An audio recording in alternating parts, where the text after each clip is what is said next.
नमस्कार दोस्तों, स्वागत है आप सभी का हमारी YouTube चैनल लर्निंग पर्सन की इंग्लिश सीखो पाठशाला की इस खास श्रृंखला में, जहां पर हम अंग्रेजी को आसान और मज़ेदार तरीके से सीखते हैं, बिल्कुल बेसिक से लेकर एडवांस तक।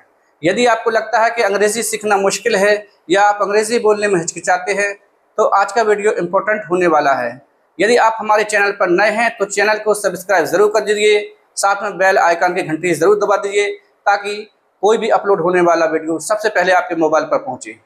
साथियों, वर्ब के प्रकार का ये तीसरा भाग है। इस वीडियो को देखने से पहले आप इसके पिछले डे के वीडियो को ज़रूर पूरा देखें।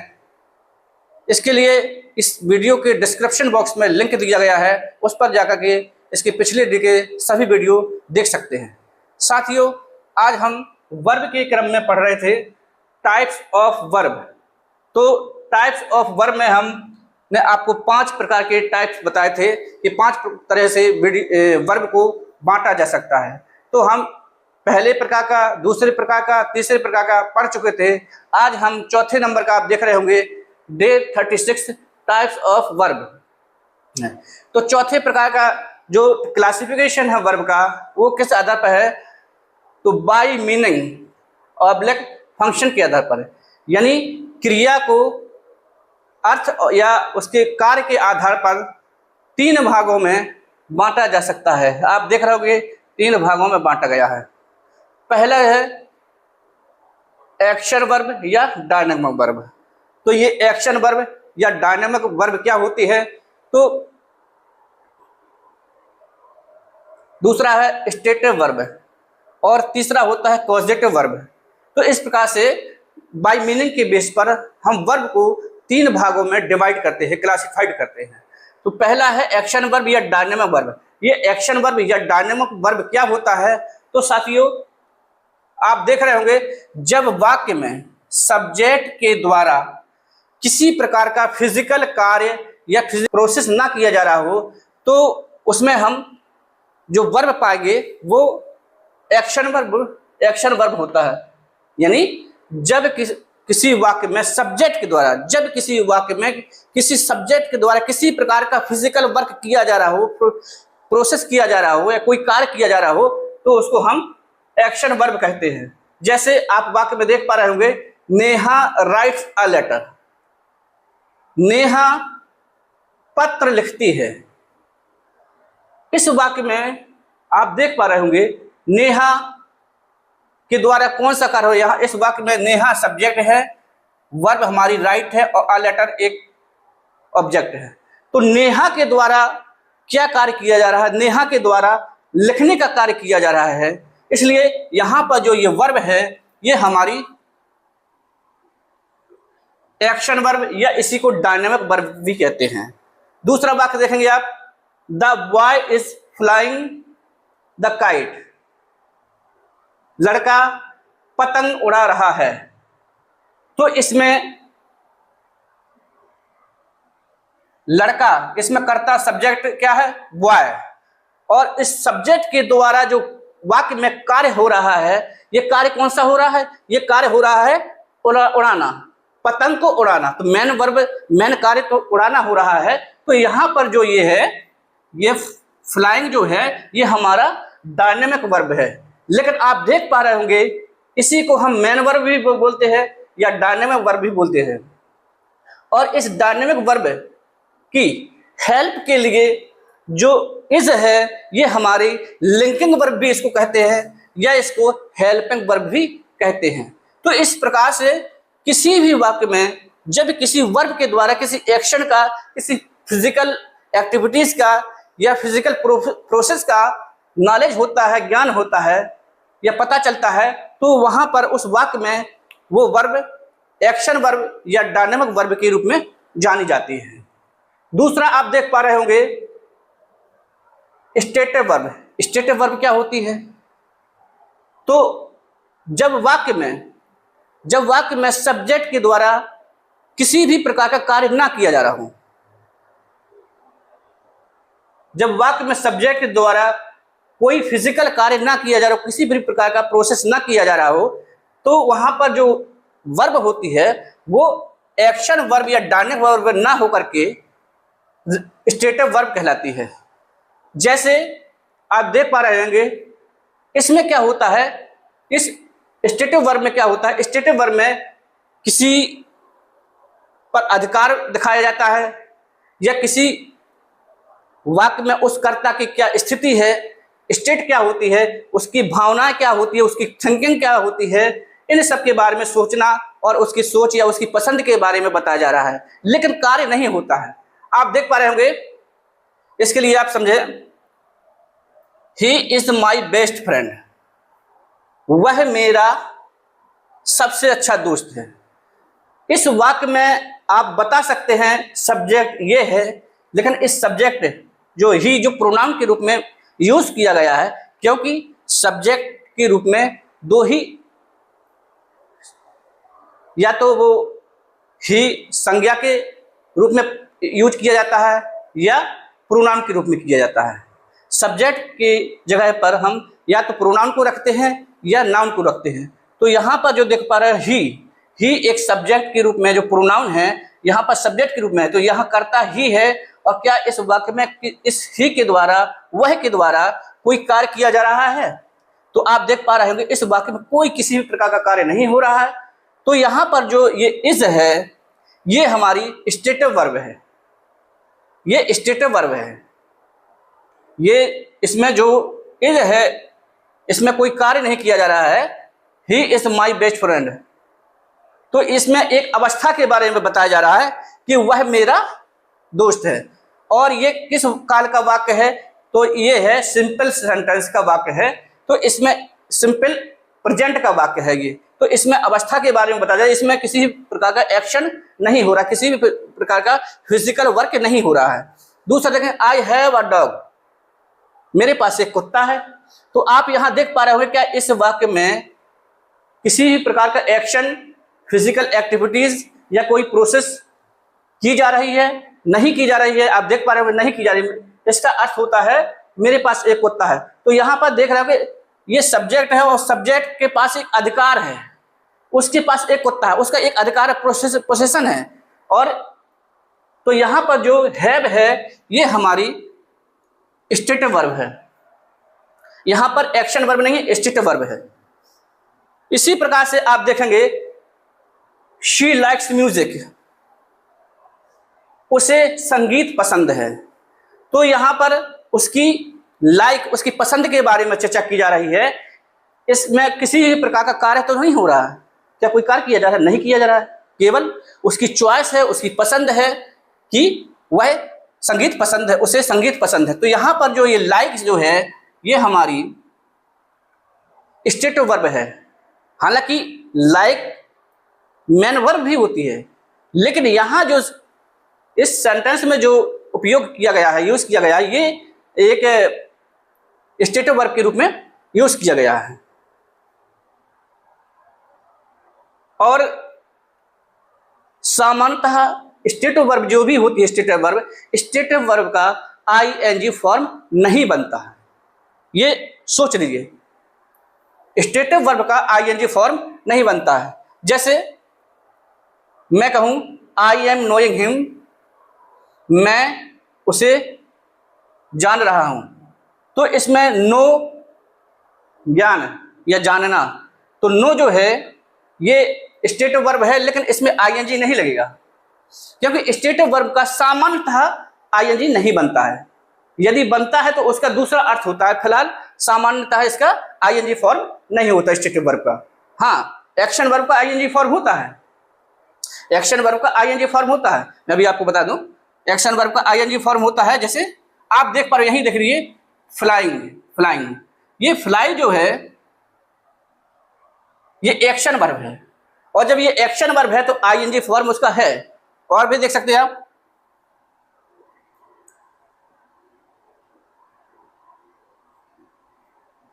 राधा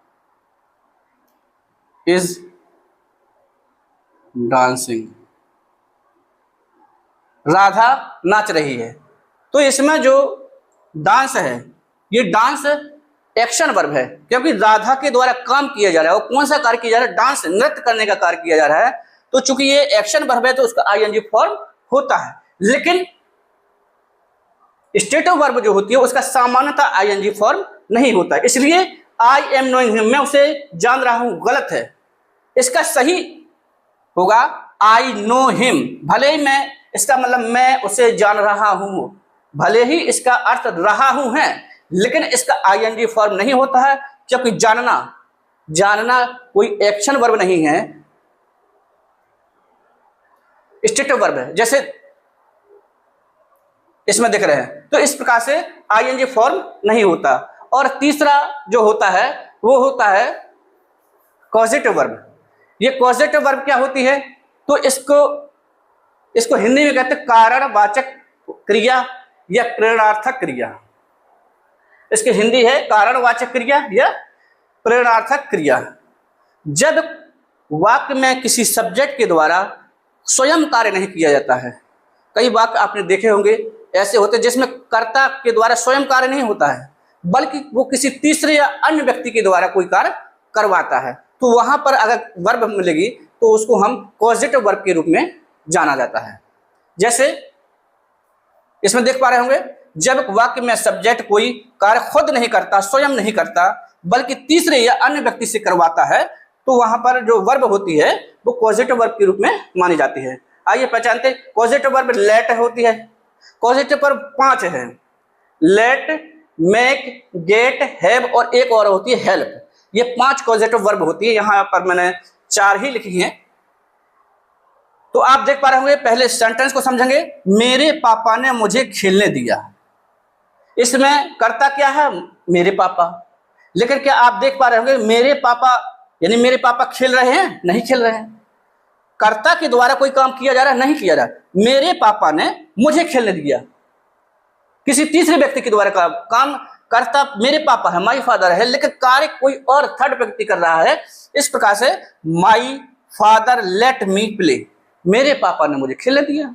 इसी प्रकार से बना सकते, मेरे पापा ने मुझे पढ़ने दिया, my father let me read, मेरे पापा ने मुझे जाने दिया, माई फादर लेट मी गो, मेरे पापा ने मुझे रोने दिया, my father let me cry. तो इस प्रकार से ये जो पॉजिटिव वर्ब होती है जिसमें कर्ता स्वयं खुद काम नहीं करता बल्कि तीसरे व्यक्ति के द्वारा कार्य किया जाता है। इसी प्रकार से दूसरा वाक्य देख पा रहा हूं, मेरी मम्मी ने मुझसे कपड़े धुलवाए। यहां पर सब्जेक्ट क्या है, मेरी मम्मी है, लेकिन क्या मेरी मम्मी कपड़े धो रही है, नहीं, कपड़े तो मुझसे धुलवाए, ये थर्ड व्यक्ति है, इसके द्वारा काम किया जा रहा है। तो यहां पर जो वर्ब है ये लेट है, ये हमारी पॉजिटिव वर्ब है। तो मेरे करता हो गया माई मदर, इसके बाद पॉजिटिव वर्ब, इसके बाद ऑब्जेक्ट आएगा मी और वाश वर्ब।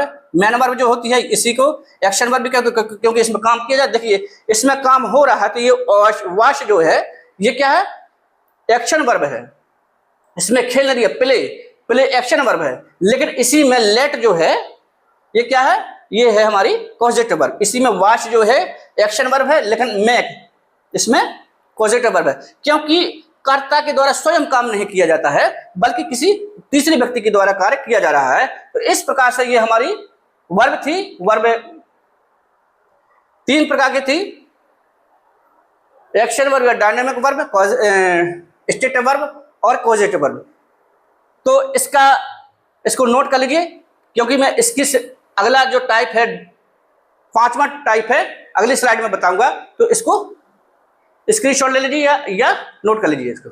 तो ये अगली स्लाइड पे है, हम बता रहे हैं ई स्पेशल वर्ब टाइप। एक स्पेशल और एक अंतम है, स्पेशल वर्ब टाइप भी होता है। तो स्पेशल जो वर्ब टाइप होता है ये हमारा 2 प्रकार का होता है, एक होता है फाइनाइट वर्ब और एक होता है नॉन फाइनाइट वर्ब। अब ये फाइनाइट वर्ब क्या होता है और नॉन फाइनाइट वर्ब क्या होता है, आप बिल्कुल घबराइए नहीं, आपको बिल्कुल आसानी से समझ में आ जाएगा, बशर्ते आप वीडियो को पूरा देखेंगे, इसके पे बिल्कुल भी ना करिए। तो देखते हैं, सबसे पहले समझते हैं फाइनाइट वर्ब क्या होती है। फाइनाइट वर्ब को हिंदी में बोलते हैं सीमित। अगर एक बार में समझ में नहीं आता, 2 बार 3 बार देखेंगे तो आपको पूरा कंसेप्ट क्लियर हो जाएगा। तो देखते हैं special verb video. Special verb type जो है वो हमारा है 2 प्रकार की क्रियाएं होती है, फाइनाइट वर्ब और non finite verb. Finite verb क्या होता है, इसको हिंदी में बोलते हैं सीमित क्रिया। फाइनाइट वर्ब क्या होती हैं, तो ऐसी वर्ब जो किसी सब्जेक्ट या टेंस के अनुसार अपना रूप बदलती रहती हैं, उसको हम फाइनाइट वर्ब के रूप में माना जाता है। देखते हैं, जैसे जो सब्जेक्ट व टेंस के अनुसार अपना रूप बदलते हैं उनको हम फाइनाइट वर्ब कहते हैं। देखते हैं, जैसे ही गोज टू स्कूल, वह स्कूल जाता है। इसमें सब्जेक्ट क्या है, ही। थर्ड पर्सन प्रोनाउन है, थर्ड पर्सन का सिंगुलर नंबर है, और टेंस है इसमें प्रेजेंट का, प्रेजेंट डिफरेंट टेंस है। तो ही गोज टू स्कूल, वह स्कूल जाता है। लेकिन दूसरे वाक्य में देखेंगे दे गो टू स्कूल, तो इसमें भी ये है, क्या है, ये क्या है, ये हमारा बहुवचन प्लूरल नंबर है, थर्ड पर्सन का ही प्लूरल नंबर है। तो इस प्रकार से इस सब्जेक्ट के अकॉर्डिंग इसका गो हो गया, इसका रूप गोज है और इसका यहाँ पर गो है। टेंस एक ही है, लेकिन इसमें सब्जेक्ट के अनुसार वर्ब का रूप बदल गया है, तो ये कहलाता है हमारा फाइनाइट वर्ब। तीसरा देखेंगे, ही वेंट टू स्कूल, वह स्कूल गया।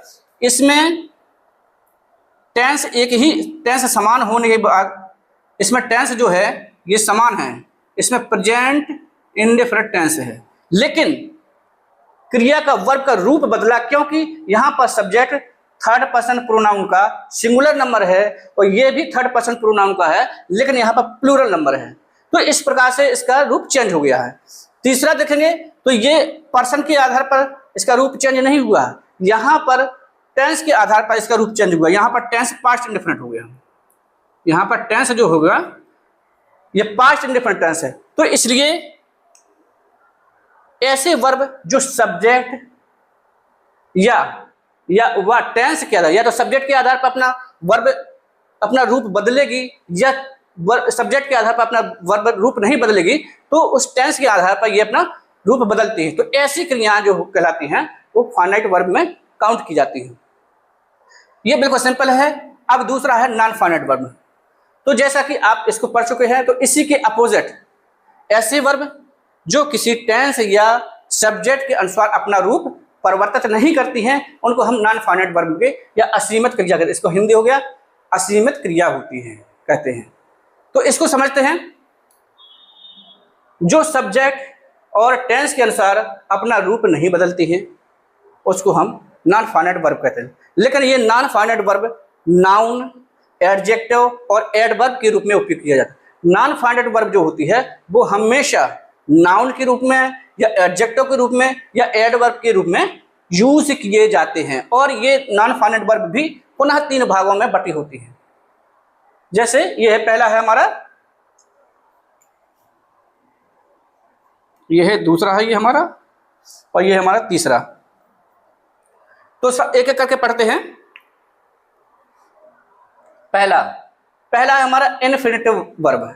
इन्फिनिटिव वर्ब क्या होता है, ऐसी वर्ब जब किसी मेन वर्ब के आगे या वर्ब के पहले टू लगा हो, वर्ब के आगे टू शब्द लगा हो, तो ऐसा रूप, क्रिया का ऐसा रूप हम इन्फिनिटिव वर्ब के रूप में माना जाता है।